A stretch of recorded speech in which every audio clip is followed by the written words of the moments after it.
Here is another cluster here with more mature flowers. See, they're turning red. Okay, and then as they mature, if they're pollinated, they will form seed pods. And I've got to be careful because this cluster here, this euphorbia here, is full of bees. The bees are having a party.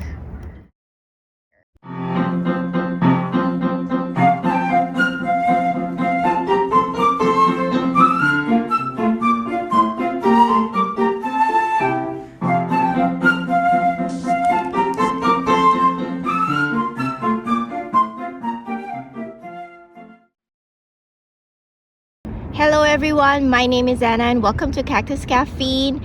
For today, I am not in my backyard. Obviously, I am actually in one of the parks here in Las Vegas. As you can see, there's the pickleball over there. There's my husband in his big man toy, an electric scooter. Anyway, we were here playing pickleball and I thought I'd show you around the area here because the euphorbias are in bloom, specifically this Euphorbia rigida.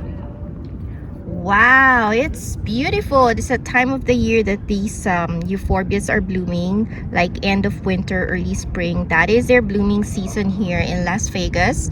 And look at how dense this euphorbia is. It is so beautiful. There's actually a lot scattered around here. See, there's another one there, some small ones in here, and I will show you a lot more over there. See those yellow patches?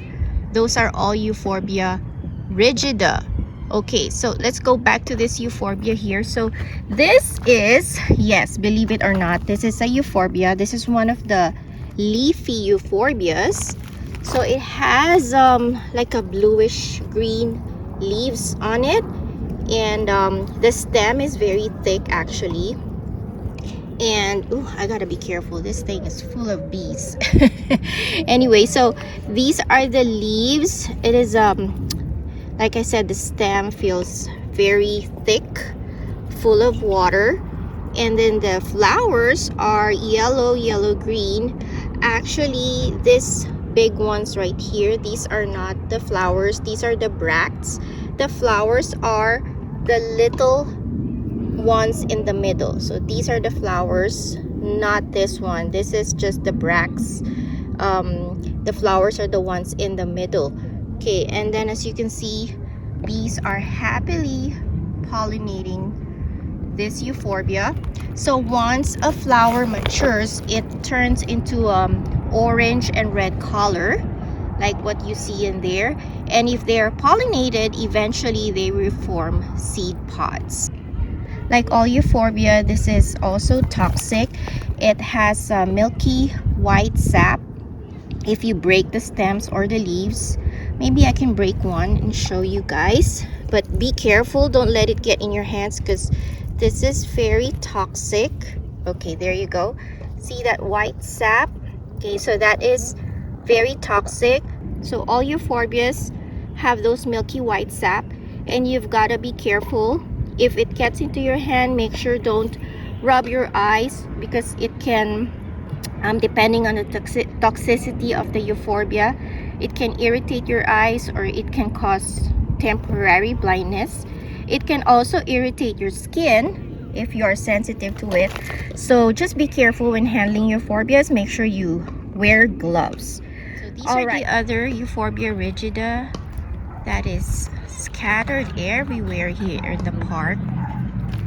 I am located in Las Vegas, and as you can see, this is out in the open, unprotected. So during summertime, they're out in full sun. Apparently, they can withstand our heat. They actually die back during the summer. They look like they're dead. And then come fall and winter time, they come back. And then around this time of the year, end of winter or spring, they bloom like this.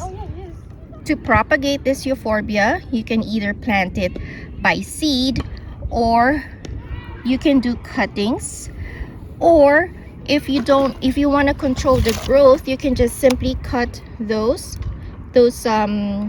long or leggy stems, and then new shoots will form or develop at the bottom of it. All right, let me show you guys the other Euphorbia rigida that is in bloom here. See, there is another cluster over here, and then a lot more over there. Okay, let me take you closer before we head over there. You see this? This is an ocotillo. Oh no, maybe this is an Aloaudia procera. Can't really tell when they are leafless. I think this is an Aloaudia procera. It looks more like what I have. Okay, and then here are more of that Euphorbia rigida.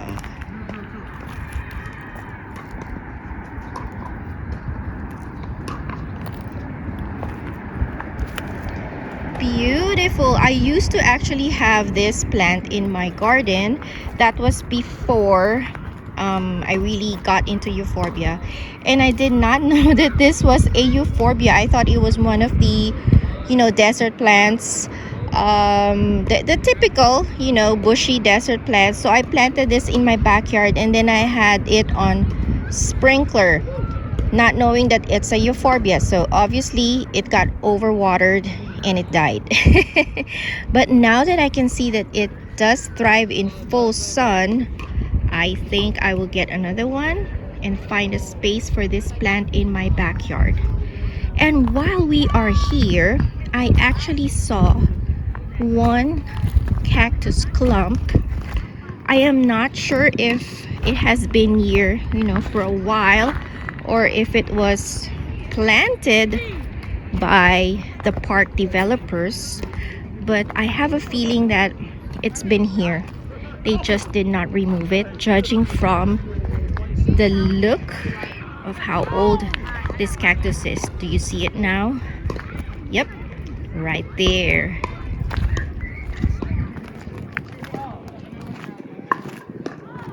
This is, if I am not mistaken, an Echinocereus Engelmannii.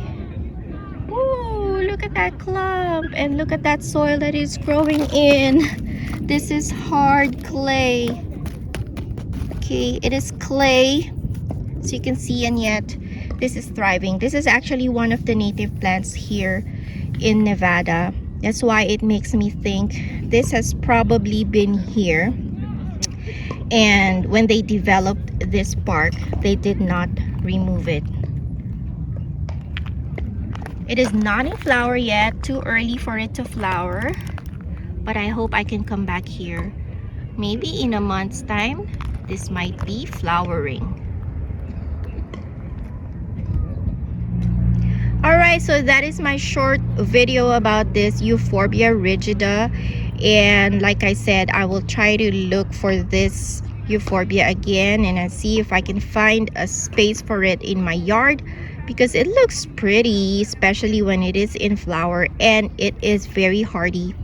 It can withstand our climate here in Las Vegas. Alright, if you like this video, don't forget to give me a thumbs up. Follow me in Facebook and in Instagram.